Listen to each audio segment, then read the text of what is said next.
Imagine for a moment, leaving the comforts of our present era to travel back in time, stepping into Hamburg in August 1800. Then, this great port city would be just awakening beneath a radiant dawn, and it would seem as though the very pulse of Europe beat through the bustling docks at the mouth of the river Elbe. More than just a large city, this was one of the continent's most vital commercial arteries, a place where the fervent rhythm of some 130,000 souls intertwined with both the promise of prosperity and the harsh grip of adversity, where immense wealth coexisted with abject poverty, and where grand maritime dreams contended with the unrelenting toil and struggle of daily life. Unlike many other major cities of its time, Hamburg possessed a unique characteristic. It was not under the autocratic rule of a prince or a noble. Instead, the city was led by a different elite, its merchants. These were individuals who built their power not through lineage or royal decree, but through the transparency of their ledgers, the binding nature of their contracts, the trustworthiness of their dealings, and their acute arithmetical prowess. From early morning, the air in the port carried a distinctive blend of scents: the briny tang of the sea, the damp, earthy smell of timber, and the heady aroma of spices from distant, unseen lands. The creaking of rigging in the wind, the dry thud of wood and iron as cargo was unloaded, the urgent shouts of the stevedores, and hundreds of voices speaking a myriad of languages, all blended into a vibrant symphony, the very sound of a city that breathed by virtue of its commerce with the entire world. Along the vast stretch of the Elbe docks, the daily ebb and flow of the tide functioned like an immense, unfailing clock. The rising and falling waters waited for no one. Should a captain miss the crucial moment, their vessel would be stranded for many hours, perhaps even half a day, before it could safely enter or leave the harbor. On that particular morning, some 40 sailing vessels of all descriptions lay at anchor, displaying their towering masts and formidable hulls. There were smaller ships from England, Holland, and Sweden, alongside colossal three-masted sailing vessels laden with precious cargo from sun-drenched Caribbean islands and mysterious South American nations. The sea lanes back then were more than mere routes for goods. They were the lifeblood of entire economies, the invisible threads that connected the destinies of countless individuals who had never met across continents.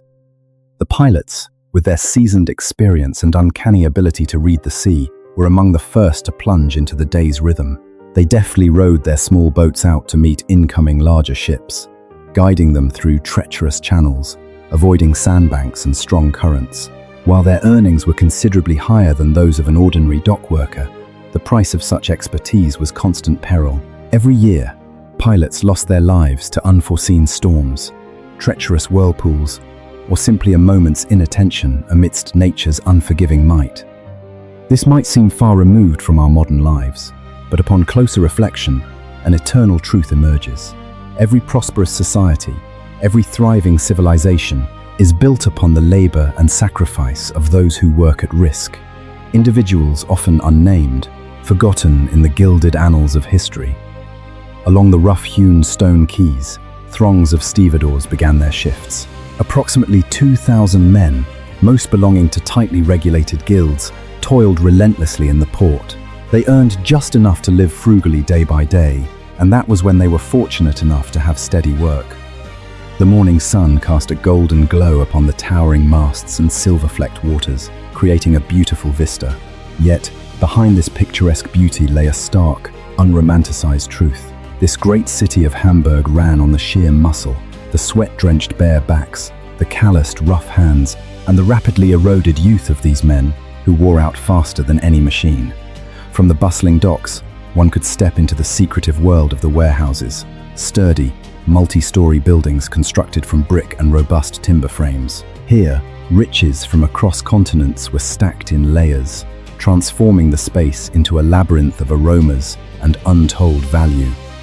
Entering a coffee warehouse was like stepping into a completely different realm. The dense, rich aroma of coffee, both exotic and alluring, enveloped all the senses.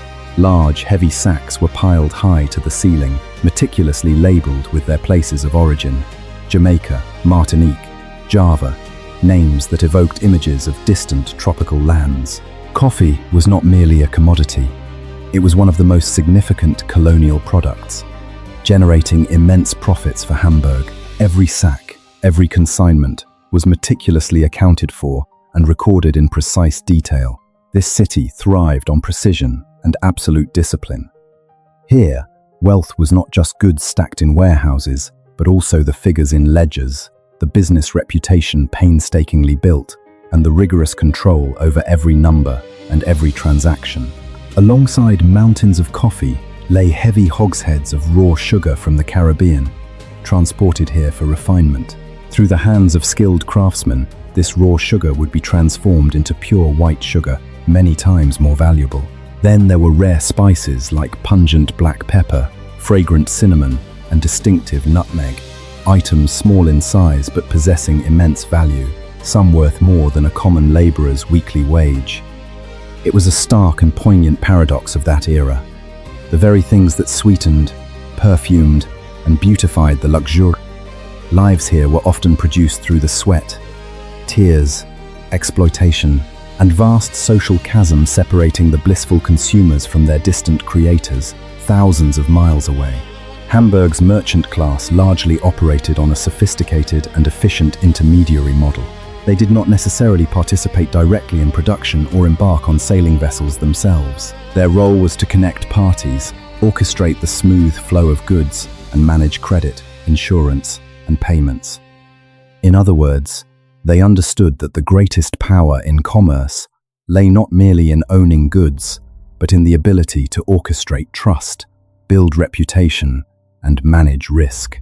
This fundamental truth held sway in 1800, and remarkably, it remains just as valid and pertinent today. Leaving the aromatic warehouses, one would wander into the district of the great merchants, where houses, though not overtly ostentatious, exuded the solid, robust aura of wealth and iron discipline in business. In a reputable merchant's house, the ground floor typically served as the main business office. There, high desks, exquisite quill pens, gleaming inkwells, and thick ledgers lay neatly arranged. Diligent clerks, their eyes intensely focused, meticulously recorded every income, every expenditure, every debt, and every promise of payment using the double-entry accounting method, a groundbreaking invention of the era. Everything was arranged with perfect order and rigorous logic. Every item had a specific, clearly quantifiable value, and almost everything could be turned into immense profit if one possessed the acumen and sharpness to spot and seize opportunities. In a luxurious yet discreet chamber, an experienced elderly merchant was hosting a partner from Bremen to negotiate a colossal consignment of tobacco from Virginia. Their conversation was courteous, yet every clause was meticulously considered and discussed with the utmost precision. The quality of the consignment, the specific delivery time frame, secure payment methods, and marine insurance clauses, a critical factor in an age of tempestuous seas. Finally, a firm signature and a resolute handshake concluded the deal. In this stratum of society, business honor was almost a priceless asset, more valuable even than gold or silver. A trustworthy word sometimes carried more weight and value than a signed document. This suddenly brought to my mind a frank and unsettling thought. There were eras, though far poorer than ours in material wealth, that were immeasurably richer in their sense of keeping one's word, in business ethics. That is a lesson our later generations ought to learn, for when a society loses the value of trustworthiness, it will pay a price far steeper than any economic crisis could inflict. In that same room, a 16-year-old apprentice from a well-to-do family was patiently learning the mercantile trade from the most trivial, most meticulous tasks. For many initial years, the young man received no salary, only later a modest income barely sufficient for basic living, before he could even dream of ascending the system's higher echelons, should he possess exceptional talent and enduring perseverance. Behind these successful, wealthy merchant families lay more than just luck or lucrative deals. It was an entire culture of rigorous training, valuing tenacity and persistence over impulsiveness, and profound, careful apprenticeship over fleeting prominence. This truly is an invaluable lesson, worthy of remembrance and application in any era. Yet, Just a few streets away, Hamburg revealed an entirely different face, a harsh world of stark contrasts. These were cramped, crowded residential areas, where the majority of working-class people jostled in dark, narrow alleyways, houses almost touching, making it difficult for sunlight to ever reach the ground. The city, confined by ancient, robust defensive systems, could not easily expand outwards, compelling people to build tightly packed, upwards, and even downwards into the earth, utilizing every minute space. Many large families were crammed into just 1 or 2 small rooms. A carpenter, with his wife and 4 young children, might live in a suffocatingly confined space, with rent consuming a significant portion of their meager monthly income. Sanitation conditions in these areas were alarmingly poor. Communal water pumps and latrines served the entire neighborhood, while refuse piled high, emitting pungent stenches in the warmer months, causing disease to spread rapidly like a plague. Yet, this was not entirely a scene of disorganized chaos. Residents still toiled diligently, aided one another in times of distress. Parishes still provided relief to the poor. Guilds supported their ailing members, and the city offered minimum subsidies to ensure no one utterly collapsed. Children still played innocently in the alleys with simple handmade toys. Women washed clothes by the public pumps, exchanging news about their neighbors. Peddlers wound their way through the lanes, hawking inexpensive but essential everyday items. Life was exceedingly difficult, yet it persisted through extraordinary resilience, miraculous adaptation, and the human ability to find a rhythm even when better options were scarce. This, perhaps, was the passage that gave me the most pause, the deepest reflection. History typically records only the names of great merchants, majestic trading ships, and grand, far-reaching maritime routes. But a city, a great civilization, is never sustained solely by the efforts of those at the top, those with a voice.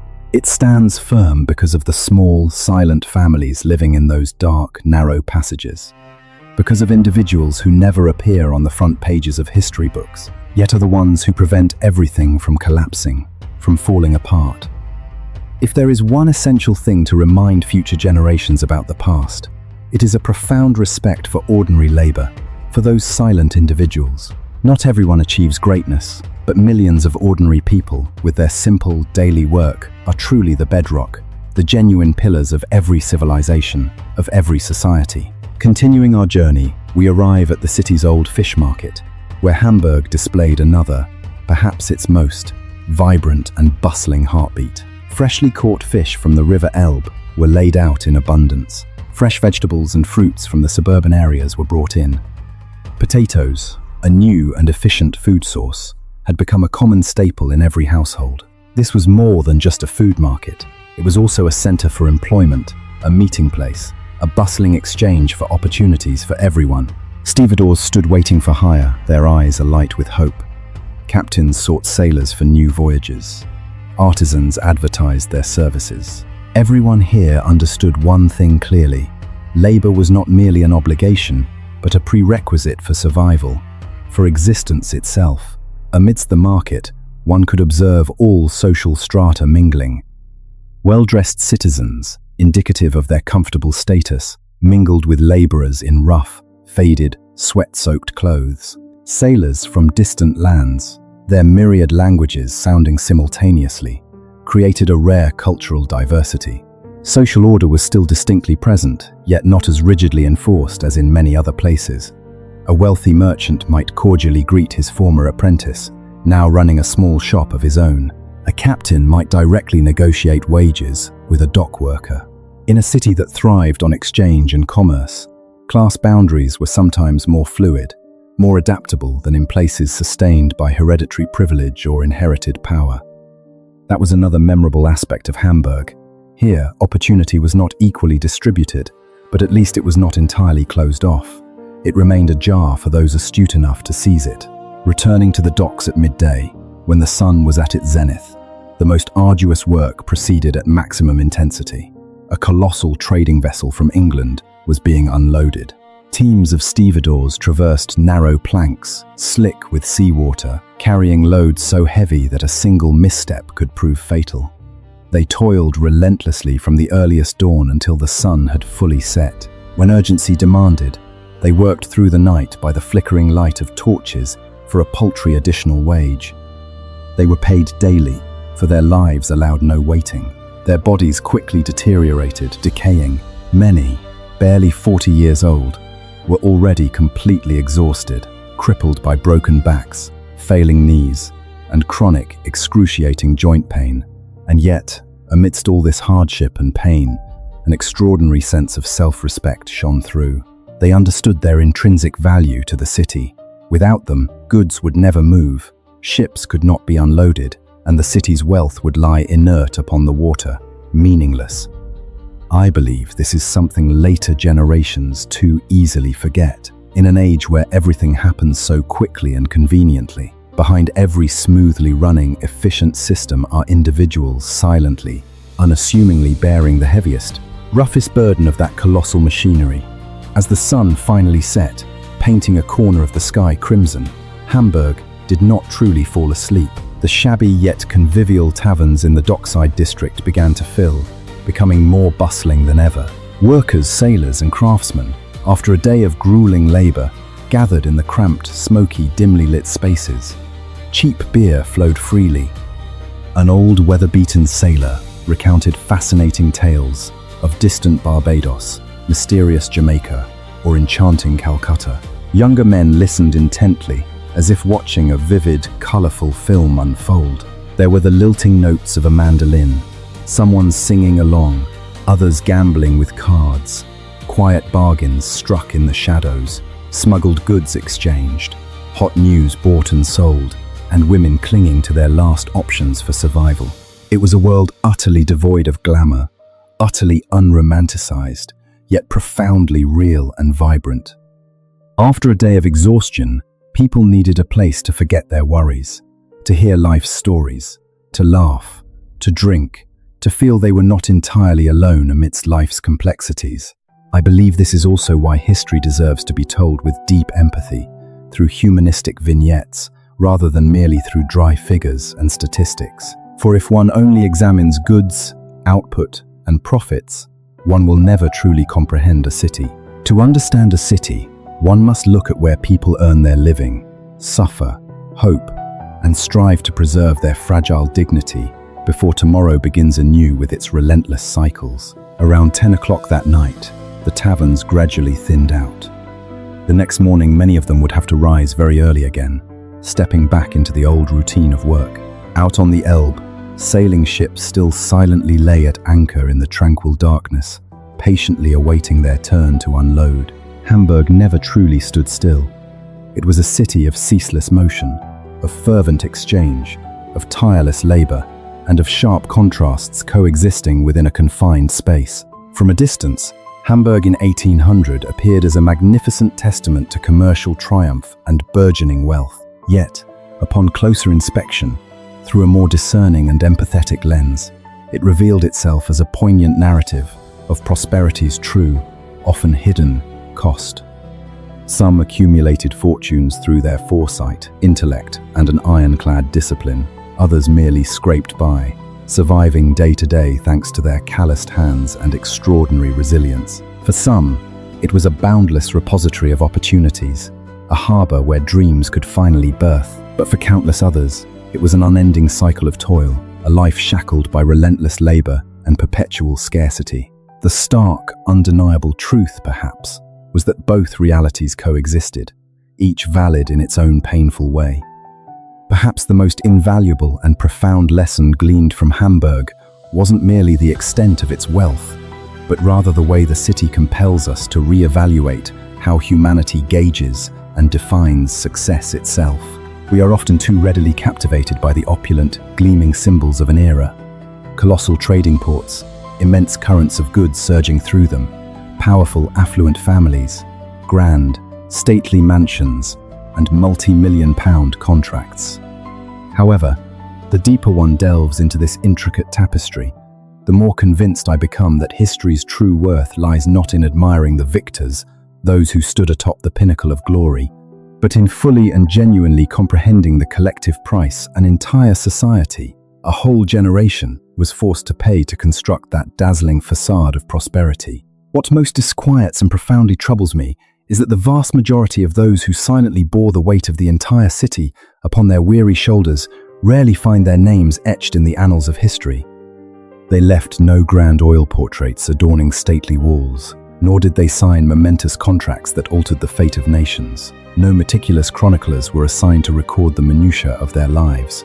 Yet, it was precisely these individuals who rose before dawn, trudged through the morning chill, carried crushing loads on their backs, lived crammed into suffocatingly narrow rooms, raised their children on paltry wages, and still strived to preserve their integrity and the dignity of a decent human being until their very last breath.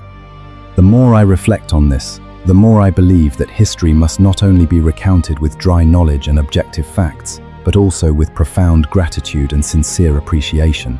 And from this very narrative, an immensely vital lesson emerges, strikingly relevant for our own present day. The more civilized and progressive a society claims to be, the less it can afford to forget those who perform the most arduous, silent, and often invisible labor.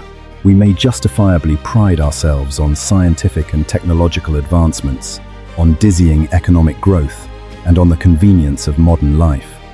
However, if the comfort enjoyed by the majority is built upon the ceaseless exhaustion and silent sacrifices of a stratum perpetually taken for granted, then such development is incomplete, a civilization profoundly flawed. I believe that the true kindness of an era is not measured by its outward displays, its glittering superficialities, but rather by how it treats those who lack the strongest voices, the most vulnerable members of society.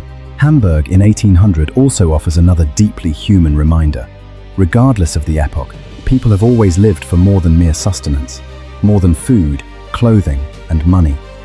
They yearn to have their worth recognized, to be respected as equals, to hear a kind word, an encouraging phrase after an exhausting day. They need a place to sit, to tell their own story, to laugh a little, to breathe a little, to feel that they are not forgotten amidst life's overwhelming grind. Therefore, when I observe the crowded taverns by the docks, the bustling, noisy markets, the narrow alleys where neighbors still knew each other by name, I don't just see hardship and toil. I also perceive humanity's extraordinary capacity to preserve warmth, to maintain life itself, even when circumstances were anything but gentle or favorable. If there is one message I sincerely wish to impart to future generations through this story of Hamburg, it is this: never learn history merely with your eyes and intellect, solely to memorize facts. Learn it with your conscience, with a heart capable of empathy. Do not only observe where money flowed in torrents, also see where sweat profusely fell and soaked the ground. Do not only ask who grew rich, ask who toiled relentlessly for that wealth to exist and endure. Do not merely admire the sparkling surface. Remember the feet standing in the biting cold of the docks, the backs bowed in the heavy darkness, the small families struggling, yet striving to preserve their honor through each harsh day. I believe that if today's youth grasp this profound truth, they will be less superficial in their perception of glittering symbols of success. They will learn to cherish labor more deeply, to value every drop of sweat. They will be less inclined to disdain ordinary jobs and quiet professions. They will understand that a sustainable society cannot be built upon unilateral ambition and selfishness, but must be upheld by responsibility, integrity, deep gratitude, and the ability to see the human beings behind every complex mechanism. And for those who have traversed many stages of life, who have experienced enough ups and downs, this story serves as a quiet validation that their silent sacrifices, their years of arduous work, and those seemingly minuscule daily efforts were, in fact, never meaningless, never forgotten. Thus, as this journey through Hamburg in 1800 concludes, perhaps what lingers most profoundly in the mind is not the majestic sailing ships, the towering warehouses, or the colossal trade agreements, but rather the vivid images of its people. A docker returning home with aching shoulders and weary joints, a mother mending her child's worn garment under the flickering, weak light of an oil lamp, a quiet apprentice standing by a thick ledger, learning to become an adult in a rigorous and challenging world. an old sailor recounting tales of distant shores, seeking a few minutes of being heard, of connection. It is these authentic, vibrant, and deeply emotional images that make history truly come alive, transcending mere dry pages. It is these very individuals who transformed a city from an indifferent dot on a map into a profound human story, compelling us to reflect and re-examine ourselves in today's context. And if this story has touched your heart, I urge you to carry with you not just a curiosity about the past, but also a profound introspection into the present. Look more closely at the people around you with a more empathetic gaze. Appreciate the silent, often invisible. Labor even more deeply. Retell stories such as these to your children and grandchildren, so that future generations grow up not solely with an aspiration for material success, but also with the capacity for understanding, love, and gratitude towards the ordinary people who built this world. If you still believe that history is not merely a bygone tale, but a mirror for those living today to reflect upon themselves, to find the meaning of life, then I invite you to stay for the stories yet to come. For the deeper we peer into the past, the clearer we understand the true value of a decent life lived in the present.